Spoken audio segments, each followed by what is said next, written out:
Hey, MFFL's two huge games coming up against the Timberwolves and the Jazz. We'll break those down on today's show. But first, producer Coop brought me into the studio and said, get to 16,000 subs or else. I said, okay, I don't want to find out what or else means. Just subscribe to the channel, hit the big red button. I've been told if we get to 16K before the playoffs, we might be able to do some watch parties for you guys. If we don't get there, then, no harm, no foul, but that's an L for you guys because those are a lot of fun. Subscribe, join the movement. Big show coming up right now. Welcome in to Dallas Mavericks Today. I'm your host, Harrison Graham from Chat Sports. Hope everybody is having a good Friday. Big game tonight, bigger game on Sunday. Let's talk about them both here on Mavericks Today. And then we've got a little bit of a Jalen Brunson offseason rumor, so stay tuned for that. So the big one tonight, well, at Minnesota, Friday, 7 o'clock Central Time in Minneapolis. I'm going to call this a stick the knife and twist it game because if you are Dallas, you are 3.5 games up in the standings ahead of the 7th seed, which is where Minnesota sits. You win this game, you go up 4.5 with 8 games to go, you bury them. Like they're not catching up. That pretty much locks you in to a top 6 seed, which means you do not have to play in the play-in tournament. That is not what you want. You know why you don't want to be in that play-in tournament? Paul George is coming back, and I don't want to have to face the Clippers in a potential do-or-die game if I am Dallas. These next 2 games are pivotal. They're huge. They're monumental. You have to win at least one, if not both, to feel good about where you're at, especially to go chase down that 4 seed. But winning tonight is a huge opportunity. Luka's rested. You go up to Minnesota. It's going to be tough. They've been hot. It was a tough win against them a couple of nights ago, earlier this week at the AAC, but if you win this one, you go up 4.5, like I said, with 8 to go. You're not going to fall to that 7 seed, so that would be monumental. Also, Sunday night against the Utah Jazz, this one coming back home against Utah at the American Airlines Center in Dallas, 6:30 tip-off time for anyone interested in going to that one.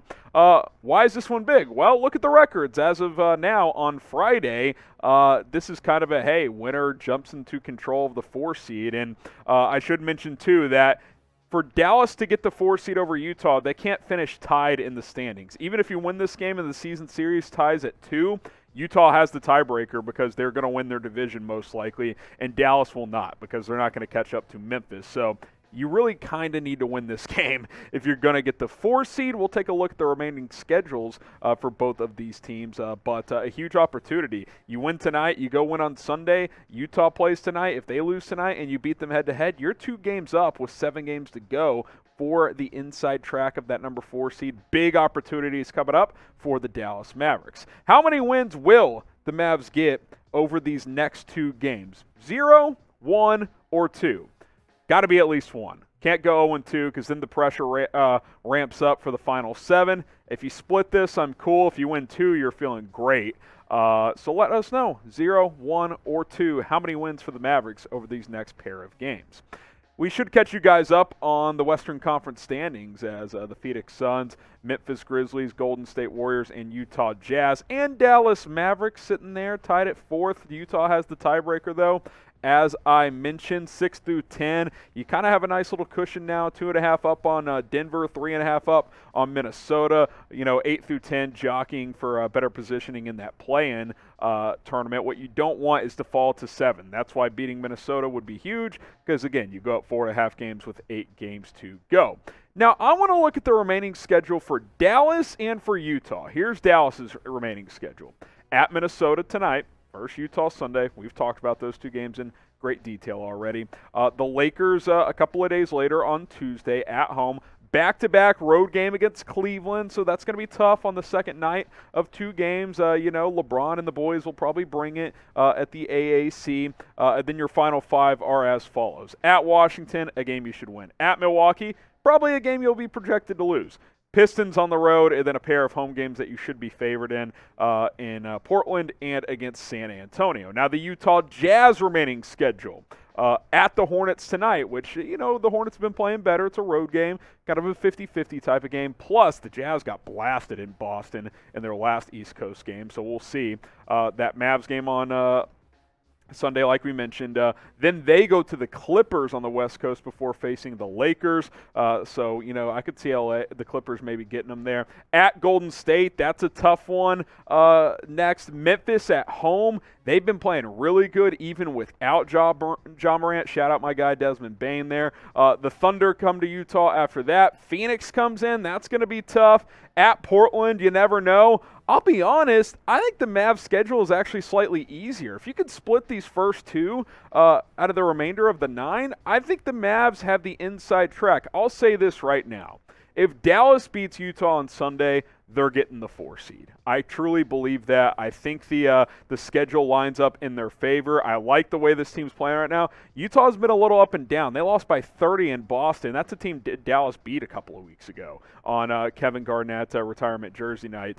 Sorry, KG, you're nowhere near Dirk Nowitzki. We'll see you on that one. But the point remains, I think Dallas is playing better right now. You go beat Utah at home, which you should. You got to protect home floor. Then you're going to be in a good spot for that number 4 seed. Who gets it? What do you think? Type M for the Mavericks, type J for the Utah Jazz. Who's going to get that number 4 seed in the Western Conference? I think it's going to be Dallas. Let me know. Type M for Mavs or type J for Jazz. Make sure you guys hit that subscribe button like I mentioned. We're closing in on 16,000 subscribers. Sub for Mavs Dubs. If we get to 16,000 before the playoffs, probably means they're going to get that 4 seed. That's just science. So hit that subscribe button. Share the link below with a friend, youtube.com/MavsTV. All right, let's get into the rumor portion of today's show. Jalen Brunson, is he going to be heading to the Pistons this offseason? Well, if they have anything to say about it, I'd say there's a pretty darn decent chance. They've been interested in him for a while. A new report dropping that they will be interested in free agency. We know they expressed interest at the deadline, and the Mavs reportedly jokingly said, yeah, sure, we'll trade him to you for Cade Cunningham, and that obviously went nowhere for Detroit. But the point is that the interest is real from the Pistons. I think the Knicks are interested as well. A lot of teams are going to come gunning for his services. Now, Dallas is expected to try and keep him, and I think they want to do that, which they should, because he's an internal free agent, which means you can go beyond the cap because they have their bird rights. But he is unrestricted, so he can talk to other teams and sign elsewhere. But if you lose Brunson, it's not like you can replace him with a $20 million player. Like, that's not how this works. You need to keep this guy because he's having a hell of a year. The three-point shot has returned all of a sudden. Remember, we were saying, hey, he's having a great year, but he's shooting 32, 33%, almost back up to 38, over 50 from the floor. He's been fantastic. Him and Dinwiddie have fit well together. Guys, they averaged 50, or they combined for 54 the other night. I don't care if it's against the Rockets. These are NBA players without Luka, and they put up 28 and 26 with Brunson leading the way with 28. The only way that he walks, in my opinion, or if I would even consider letting him go, is if he's a part of some bigger sign-and trade. Like, I don't even know what that is. This is just a crazy hypothetical. Let's say like a guy like, I don't know, Miles Turner is a guy the Mavs are interested in this offseason, and you want to sign and trade him to Indiana. Maybe that could happen. He reunites with Rick Carlisle, something like that. But you can't let him walk. Like that's a non-starter for me. And quite frankly, I don't think it's going to happen. I think he'll be back in Dallas. What do you guys think? Do you think the Mavs will re-sign Jalen Brunson? Type S for sign, type W for let him walk. I think he'll be back, and I think that is the right move for the Mavericks. All right, that is all for today's show. Be sure to follow me on Twitter at HGramNFL, but trust me, I'm tweeting, watching the Mavs all the time. You guys can DM me over there as well at HGramNFL. We'll see you soon, hopefully after a couple of wins this weekend.